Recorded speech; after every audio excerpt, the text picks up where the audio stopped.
بیچاره‌وار ناله نکن پیش زندگی، کان هیچ وقت گوش به افغان نمی دهد.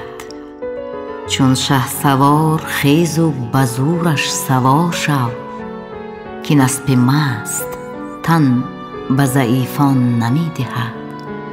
یالش به دست و پنجه مردی بگیر سخت، اندر رکاب زر حلش آنگه درآر پا.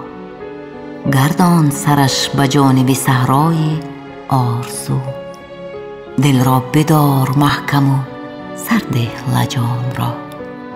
عاجز نشو که زندگی را خوش نآید این، تو مرد باش زندگی خود مرد پرور است.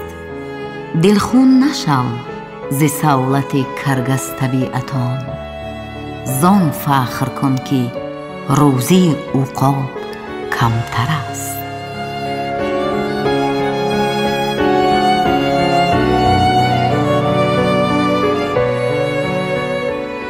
رادیوی تاجیکستان، رادیوی فرهنگ و معنویت.